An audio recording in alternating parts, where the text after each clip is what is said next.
இன்னைக்கு காலையில் திடீர்னு ஒரு செய்தி. விளாத்திக்குளம் சட்டமன்ற உறுப்பினர் மரியாதைக்குரிய மார்க்கண்டேயன் கைது. எதுக்கு கைது?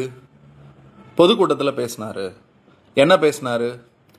சட்டமன்றத்தை சபாநாயகரை அடைச்சி வைங்க, இவங்கெல்லாம் வெளியில் ஓடுறாங்க, இவங்களை இங்கேயே உள்ளே வைக்கணும் அப்படின்னு பேசினதுக்கு, ஒரு கருத்தை சொன்னதுக்காக போன வெள்ளிக்கிழமை பேசின கூட்டத்துக்கு இன்னைக்கு காலையில் கைது செய்திருக்கிறது முட்டாள் முதலமைச்சர் ஆடைய ஆட்சி.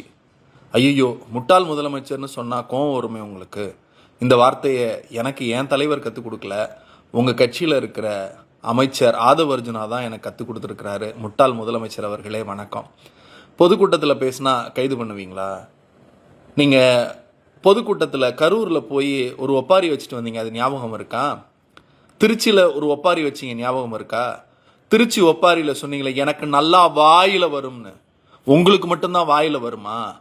எங்க சட்டமன்ற உறுப்பினர்கள் சுதந்திரமாக ஒரு பொதுக்கூட்டத்தில் உங்களை எதிர்த்து கருத்தை சொன்னால் நீங்கள் கைது செய்வீர்களா? கரூர்ல சொன்னீங்களே டேஷ் டேஷ் டேஷ்னு. இப்ப அந்த டேஷுக்கெல்லாம் ஒரு முதலமைச்சருடைய பொறுப்புல உக்காந்துக்கிட்டு முதலமைச்சராக இருக்கக்கூடியவர் அந்த டேஷ் டேஷ்னு கிளிக்கிறப்பெல்லாம் நாகரிகம் எங்க போச்சு? அப்போ உங்க சட்டம் எங்க போச்சு? தொடர்ச்சியாக அனிதா ராதாகிருஷ்ணனில் தொடங்கி மரியாதைக்குரிய மார்க்கண்டேயன் தொடங்கி மாற்றுத்திறனாளி என்று கூட பார்க்காமல் பொது கருத்தை, சமூக கருத்தை, எதிர்கருத்தை வைத்தால் ஒரு மாற்றுத்திறனாளி என்று கூட பார்க்காமல் கொண்டு போய் அளக்கழிச்சு கைது செய்கிறது அயோக்கியத்தனம், பச்சை அயோக்கியத்தனம். நாங்கள் எல்லாத்தையும் பார்த்தவங்க. நீங்கள் உங்கள் கைதை தொடர்ந்து செய்யுங்கள், நாங்கள் போராடுவோம், எங்கள் கருத்தை வைப்போம், கருத்தை கருத்தால் எதிர்கொள்வோமே தவிர உங்களைப் போல சர்வாதிகாரத்தால் எதிர்கொள்ள மாட்டோம். முட்டாள் முதலமைச்சர் என்று எங்கள் தலைவரை ஆதவ் அர்ஜுனா விழித்த போது ஏன் கைது செய்யப்படவில்லை? எங்களுக்கு இன்னும் வருத்தம் இருக்கிறது. நாங்கள் பொறுத்து கொண்டிருக்கிறோம். ஏன் தெரியுமா? அதுதான் அரசியல் நாகரிகம். உங்களை போல கரூர்ல போயிட்டு கொண்டுட்டாங்கன்னு பழிய போடல. என் தலைவன் சொன்னான். என்ன சொன்னார்? எந்த ஒரு அரசியல் கட்சி தலைவனும் தன் தொண்டர்கள் மரணிப்பதை விரும்ப மாட்டார்னு சொன்ன பெருந்தன்மை தகையாளன் எங்கள் தலைவன். இதெல்லாம் சும்மா ஜிஜுபி. எவ்வளவு நாளைக்கு ஜெயிலில் அடைப்பீங்க? 1 வருஷம், 2 வருஷம், 5 வருஷம்? சாகிற வரைக்கும் ஜனநாயகத்திற்காக சிறையில் இருப்பதற்கு நாங்கள் தயார்.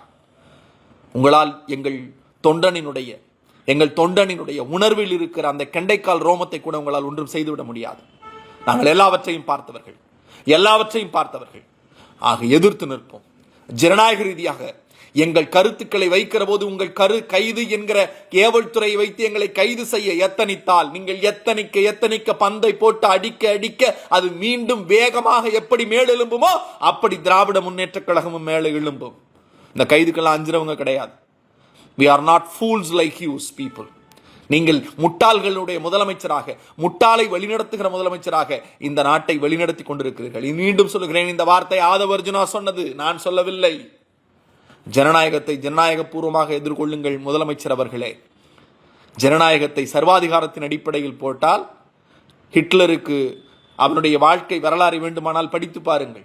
எதிர்கருத்தை சிந்தித்தால் கைது, எதிர்கருத்தை பேசினால் கைது, எதிர்கருத்தை எழுதினால் கைது, எதிர்த்து சிந்தித்தால் அவன் வாழ்நாள் முழுக்க சிறை என்று எழுதி கொண்டிருந்த ஹிட்லர் தன் வாழ்நாளின் கடைசி நாட்களை எப்படி கழித்தார் என்பதை வரலாற்றை தெரிந்து படித்துக் கொள்ளுங்கள். நாங்கள் ஜனநாயக சக்தி, போராடுவோம், வென்று காட்டுவோம். உங்கள் சர்வாதிகாரம் ஒளியட்டும். உங்கள் சர்வாதிகாரத்தை முத்துவேல் கருணாநிதி ஸ்டாலின் என்கிற மாண்புமை தலைவன் அடக்குமுறைக்கு எதிரான ஆட்சியை அடக்கி காண்பிப்பார். நன்றி, வணக்கம்.